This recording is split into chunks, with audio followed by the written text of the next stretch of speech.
लोग पुण्य कमाने आए थे और अपनों के शव लेकर गए हैं।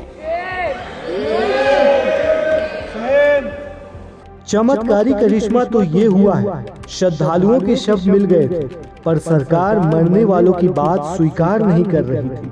और इससे ऊपर एक बात जो वहां पर और हुई, जब ये जानकारी हो गई कि कुछ लोगों की जान चली गई, लाशें हैं जो मोर्चरी में पड़ी है, अस्पताल में पड़ी है, उसके बाद सोचिए सरकार क्या कर रही है।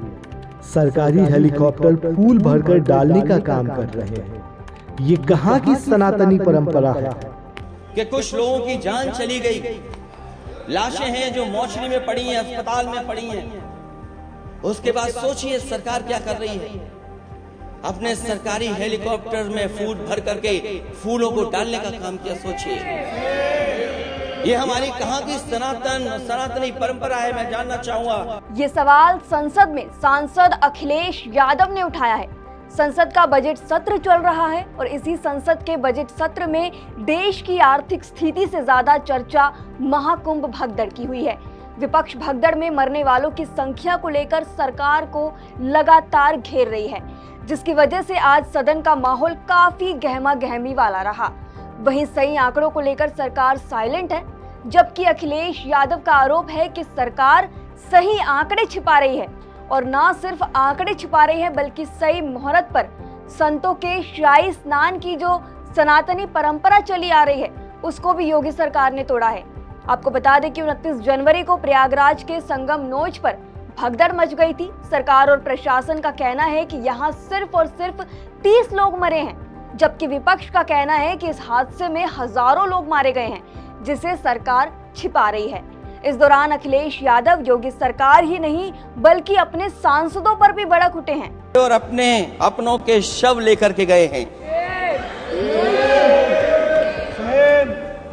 चमत्कारी करिश्मा तो ये हुआ है, श्रद्धालुओं के शव मिल गए थे, पर सरकार स्नान करने वाले मरने वालों की बात स्वीकार नहीं कर रही थी। दरअसल हुआ कुछ यूं कि आज सदन में राष्ट्रपति के अभिभाषण पर चर्चा हो रही थी। इसी दौरान सपा अध्यक्ष अखिलेश यादव ने लोकसभा में महाकुंभ हादसे का मुद्दा उठाया।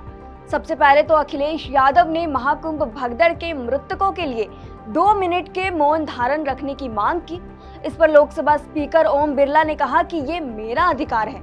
इस पर अखिलेश यादव कहते हैं, जी ये आपका ही अधिकार है, ये बस मैं इसकी मांग कर रहा हूँ। इस दौरान अखिलेश यादव की पार्टी के नेताओं ने शोर मचाना शुरू किया तो अखिलेश यादव ने अपना हेडफोन कान से निकाला और डांटना डपटना शुरू कर दिया। उसके बाद अखिलेश यादव असल मुद्दे पर आए। उन्होंने कहा कि डबल इंजन की सरकार ने हादसे के पीड़ितों के आंकड़े छिपाए हैं। उन्होंने भाजपा को घेरते हुए पूछा कि आंकड़े दबाए और छिपाए क्यों गए हैं। इसके साथ ही अखिलेश ने महाकुंभ की व्यवस्था के बारे में स्पष्टीकरण देने के लिए सर्वदलीय बैठक भी बुलाने की मांग उठाई है। उन्होंने कहा कि महाकुंभ में हुई भगदड़ में मारे गए लोगों को सही आंकड़ा दिया जाए, आंकड़े छिपाने वालों पर दंडात्मक कार्रवाई भी हो। आंकड़े देने से पहले महाकुंभ में मरने वालों के आंकड़े भी दे दें। महाकुंभ की व्यवस्था के बारे में स्पष्टीकरण देने के लिए मेरी मांग है अध्यक्ष महोदय, सर्वदलीय बैठक बुलाई जानी चाहिए। महाकुंभ आपदा प्रबंधन व खोया पाया केंद्र की जिम्मेदारी सेना को दी जाए। महाकुंभ हादसे के शिकार लोगों की मृत्यु, घायलों का इलाज, दवाइयों, डॉक्टर, भोजन पानी, परिवहन की उपलब्धता का आंकड़ा संसद में पेश किया जाए। महाकुंभ हादसे के लिए जिम्मेदार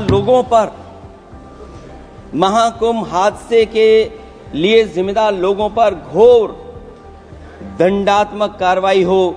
जिन्होंने सच छिपाया है उनको दंडित किया जाए। इसके साथ ही समाजवादी पार्टी के प्रमुख ने कहा कि उत्तर प्रदेश के मुख्यमंत्री ने शोक तक व्यक्त नहीं किया है। जब देश के राष्ट्रपति और प्रधानमंत्री ने शोक संवेदना व्यक्त की तो उसके 17 घंटे बाद राज्य सरकार ने इसे स्वीकार किया। ये वो लोग हैं जो आज भी सच्चाई को स्वीकार नहीं कर सकते। अपने भाषण के दौरान अखिलेश यादव ने कहा कि कई टीवी चैनलों और विज्ञापनों पर दिखाया गया कि महाकुंभ में 100 करोड़ लोगों के आने की व्यवस्था की गई है। अगर मैं झूठ बोल रहा हूं तो यहाँ मेरे दावे झूठ निकले तो मैं लोकसभा से इस्तीफा दे दूंगा। हमारे अपने लोग मारे गए हैं, जिसमें परिवार का हर रिश्ता दिवंगत हुआ है।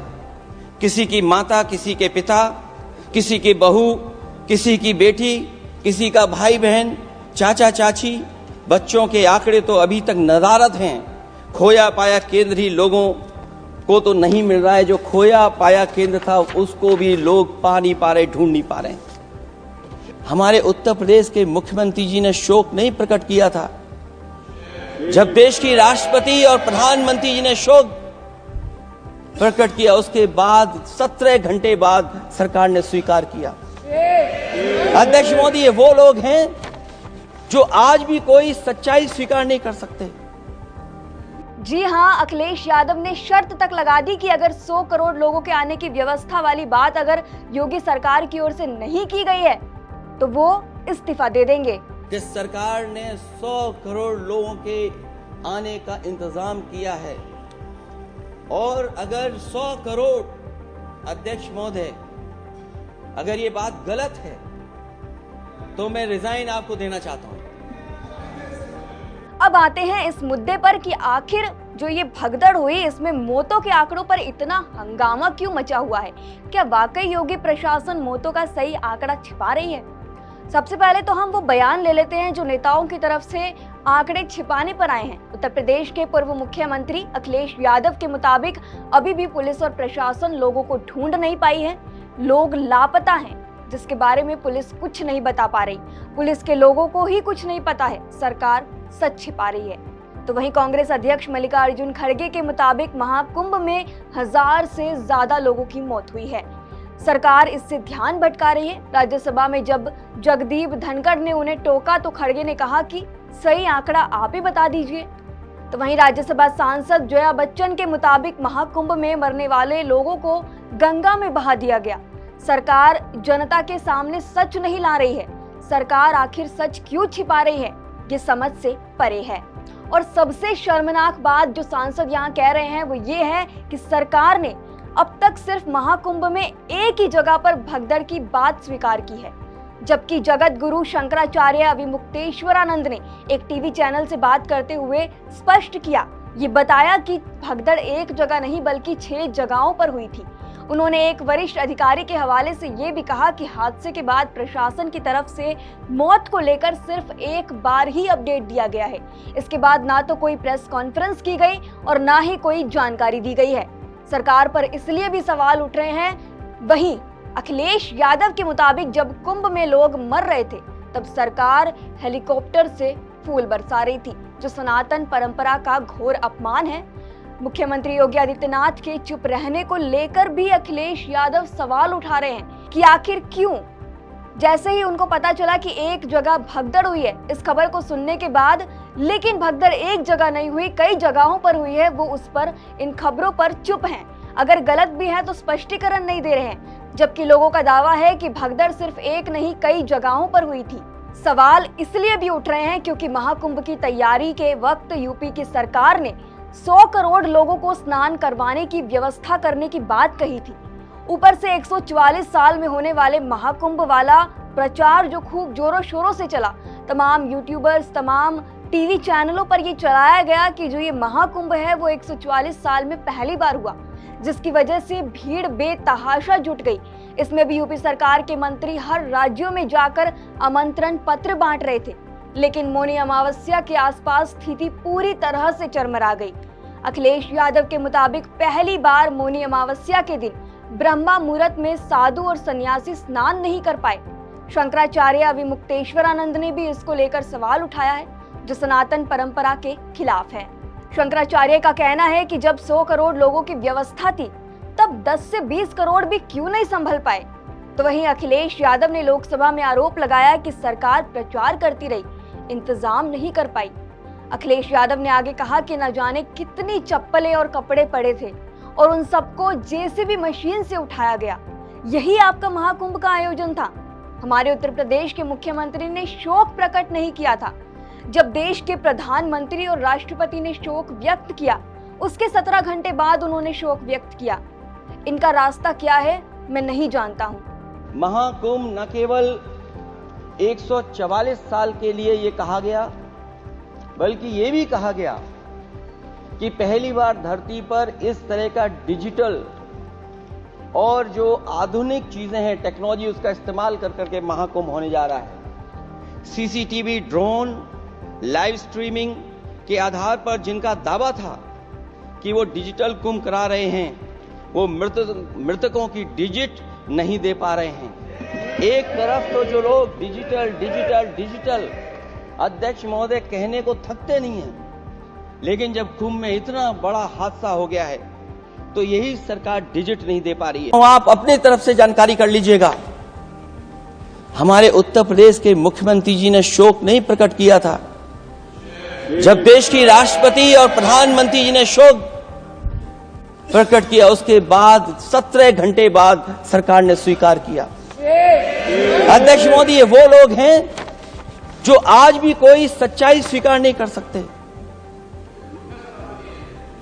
इनका रास्ता क्या है मैं नहीं जानता हूं, कहां ले जाना चाहते हैं।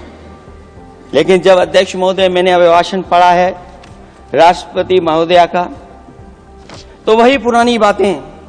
तो कुछ इस तरीके से बजट सत्र के दौरान गहमा गहमी का माहौल रहा। बजट सत्र में अखिलेश यादव ने महाकुंभ का मुद्दा जोरों शोरों से चलाया। हालांकि जो मौतों के आंकड़ों को लेकर सवाल उठ रहे हैं, अखिलेश की सरकार का, प्रशासन का जो कहना है कि मौत सिर्फ 30 लोगों की हुई है, जबकि विपक्ष का कहना है कि मौतों का आंकड़ा और भी ज्यादा है और सरकार इस बात को छुपा रही है। इस मसले पर आपकी क्या राय है, हमें कमेंट सेक्शन में जरूर बताएं। शुक्रिया।